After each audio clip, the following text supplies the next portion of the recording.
In this video, I am revealing the results of the vote to crown the top 10 best vintage collection figures from figures 51 to 100, and it starts right now. Hey everybody, welcome back to the channel, welcome back to Nerdzoic, your home for big nerdy's commentary on action figures, collectibles, and comic books, and just general nerdiness. Before we get started talking about the vintage collection, you can find other vintage collection figures at Big Bad Toy Store. Check it out, link in the description, highly recommended by Big Nerdy. And don't forget, the Nerdzoic toy drive is coming to an end soon. Don't miss out, check the link in the description for details. We're a few days away from Turkey Day, everybody, so that means we made it. We did it! Turkey! Mashed! Stuffing! Biscuits! Yeah! Fat guys love Thanksgiving. It's science. Quick reminder, the results of this top 10 list are based on a survey that I conducted. I got over 100 votes in. Everybody got to rank what they thought to be the 5 best vintage collection figures between 51 and 100, and they were ranked them from most best to least best. I guess that's how you would describe it. Anyway, I weighted those, averaged everything out, and we have a top 10. Just for fun, I added in the average price that each of these is going for on eBay, and I'll put a link down in the description to them as well, which it helps keep the lights on here in the Nerd Dungeon. Let's jump into it. See what I did there? Coming in at number 10 is Darth SIDIOUS, figure number 79. This was released back in 2012, and it got 5.8% of the vote. This figure is based on Darth Sidious in The Phantom Menace, and you might remember from the last video that Darth Sidious, figure number 12, came in at number 10 in the last poll as well, which is weird. This version is the Phantom Menace version, though, versus the previous, which is Return of the Sith. So this one shows Sidious as a young senator, based on his hair color and the fact that he doesn't look like he got zapped or rapidly aged yet. The figure itself is a mashup of past figures, with various parts coming from the 2008 Sith Evolutions Emperor, and other parts coming from the aforementioned Vintage Collection number 12 Darth Sidious. The head and the torso were new, though. This came with a full lightsaber and a hilt, with a soft goods robe and a hood. Not gonna lie, I'm surprised to see this even crack the top 10. I don't think it's that great of a figure. The only thing cool about it is it's a younger Sidious, so if you're trying to set up like a Darth Plagueis thing going on here, this would be the Sidious you want for that.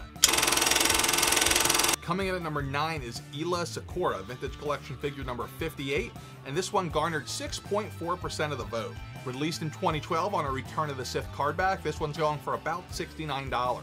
This came with 2 lightsabers, one ignited, one unignited, so that's just the hilt, and also a Jedi robe. This is a brand new figure with no reused parts. Fun fact, SECURA is actually 1/16th Smurf. It's true.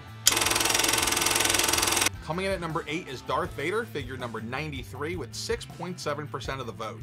This was released in 2012 and came on a New Hope card back, and is going for around $31. It included a lightsaber and a cape, and from what I can tell, it's a brand new figure, which is always nice.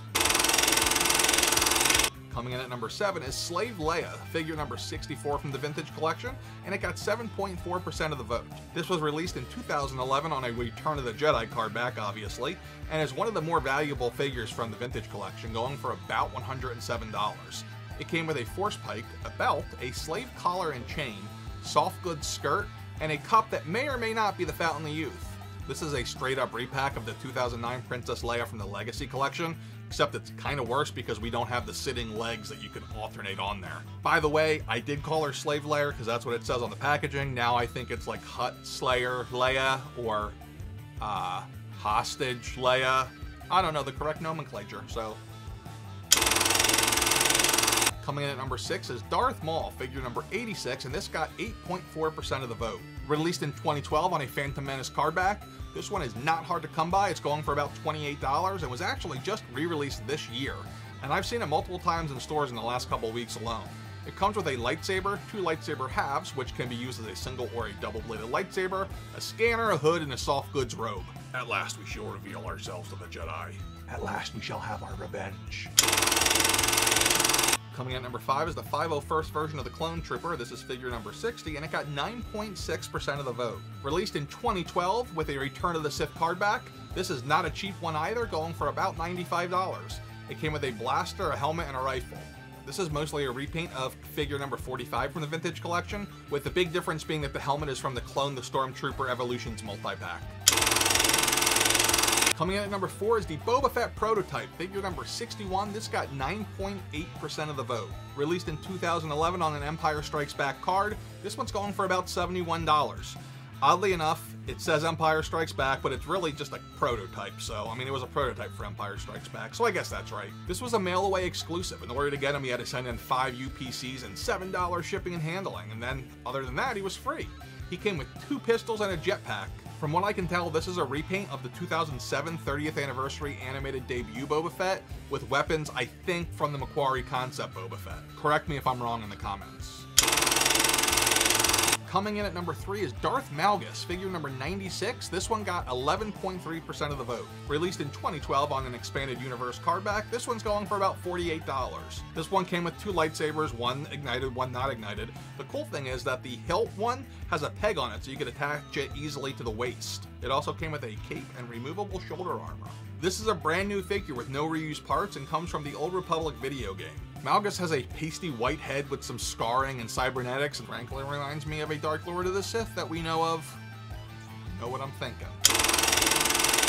Coming in at number 2 is Starkiller, Vader's Secret Apprentice. This is figure number 100 and got 16.5% of the vote. Released in 2012, this was another expanded universe figure and is not a cheap one, going for about $110. Like most of the Jedi, it came with 2 lightsabers and hilt, one ignited, one unignited, a waist belt with a loincloth, and back and chest armor. This is a brand new figure design based on the character first appearing as the good guy in the Force Unleashed video game. He is the son of a fugitive Jedi, and he's kidnapped by Darth Vader, who trains him in secret from old Palps. Coming in at number 1 is the ARC Clone Trooper Commander, figure number 54, with a dominating 17.8% of the vote. Released in 2012, this also came on an expanded universe cardback and is going for about $95. It comes with 2 different helmets. One's actually a Phase 1 ARC helmet, and one is a Phase 2 helmet, a shoulder pauldron, a belt with holsters, 2 blasters, and a shoulder harness / holster. So, tons of accessories. Do you hear that, Hasbro? Do ya? Do ya? The figure is based on Captain Fordo Arc 77 from the Clone Wars micro series that came out before the Clone Wars, like, regular length cartoon. This is the one that was animated in a very similar style to Samurai Jack. It again reuses parts of Vintage Collection Figure 45's Clone Trooper with a brand new head. I do have a question of the day for everyone that I'm really curious about. Down in the comments below, let me know who your all-time favorite EU character is and if we've gotten them in the Vintage Collection yet. If you enjoyed this video, don't forget to subscribe and don't forget about the toy drive. Till next time, be cool and stay nerdy.